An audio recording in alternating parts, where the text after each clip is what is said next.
everybody. My name is Luis Galvez, Technical Marketing Manager with Wolters Kluwer Tax and Accounting. And joining me today are Ross Sullivan and Reese Goldsmith, tax policy experts from the Brownstein Law Firm, to provide insights on recent tax policy news and updates. Today, we would like to talk about the resources available to small businesses in the COVID relief package signed in late December.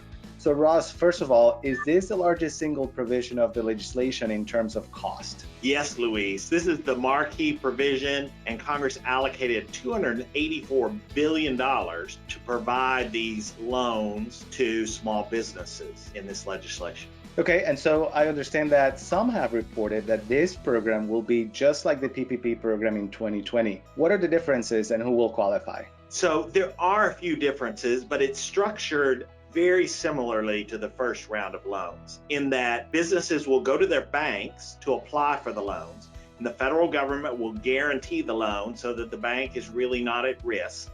And that's the process that will be followed. But Congress did change some of the rules related to who qualify. First, they did expand the kinds of entities that can qualify for the loan in a couple of respects.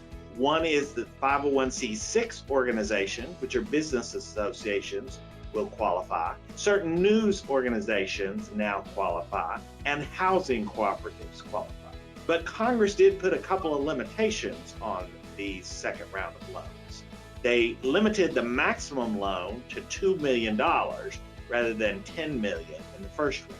But perhaps a bigger change is that they limited the number of employees that a company can have to 300 employees, down from 500 in the first round.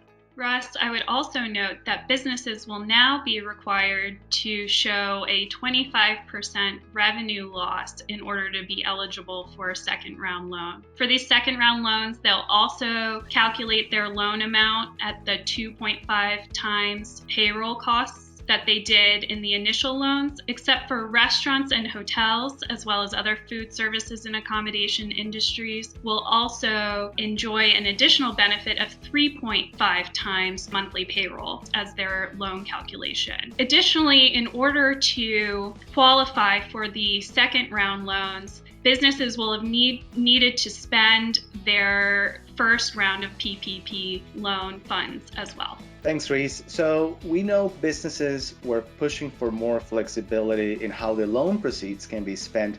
Are there any changes there? Yes, Luis. There are several changes to the covered costs eligible for forgiveness. These include covered operation expenditures, property damage as a result of riots or protests, supplier costs, and worker protection expenses such as supplying PPE. These are in addition to payroll, rent, mortgage, and utility costs. However, these newly eligible costs will still be constrained by this 40% rule, which requires 60% of costs to be directed towards payroll costs and only up to 40% of costs to be applied towards non-payroll costs. And borrowers with loans under $150,000 will just need to submit an attestation that they have used these loan funds for eligible costs in order to have their simplified forgiveness application. However, they'll also need to keep their records on hand.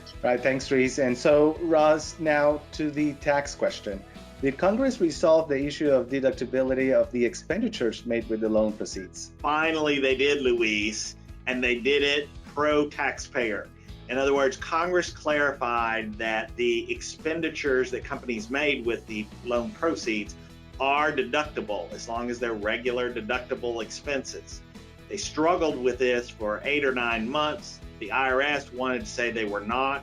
Congress has now clarified it, and clarified it both for the 2020 loans and this new round of loans.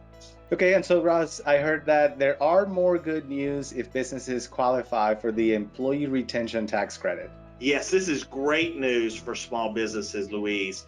Recall that under the CARES Act, small businesses had to choose. They could not claim both the PPP loan and take the employee retention tax credit. But now businesses can be eligible for both, and they can have their PPP loan forgiven and still claim the employee retention tax credit. Now, they can't claim them on the same wages, but provided that the taxpayer has payroll costs either before they got their PPP loan or after they've already spent their PPP loan proceeds, then they can get both. Even more important, this provision is made retroactive to 2020 and the CARES Act. So if a tax preparer has a customer who claimed the PPP loan but didn't claim the ERTC last year, they now can go back and see if they qualify for the ERTC as well, and if so, claim that credit on their 2020 tax return.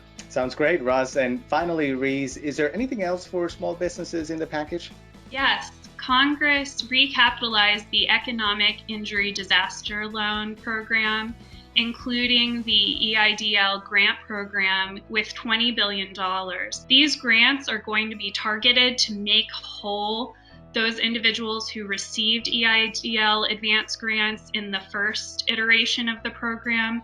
These were $10,000 grants that didn't need to be paid back. The new legislation also does away with a requirement in the CARES Act that required these advance grants to be deducted from PPP loan forgiveness. And so that will definitely help with smoothing along the forgiveness process. So if you are a business that received less than the $10,000 advance amount in your first application, it may be worth reapplying if you are eligible under these new targeted grants. Sounds good. Thank you, Russ and Reese, again, for sharing insights on tax policy information tax preparers should keep in mind as they educate their taxpayer clients. You can download all the information shared today by visiting engagetax.wolterskluwer.com/tax policy news, where we'll post this video as well as other tax-related news. So stay tuned for more updates. Once again, thank you, Russ. Thank you, Reese, for joining us today. And thank you, everybody else, for watching. Bye-bye.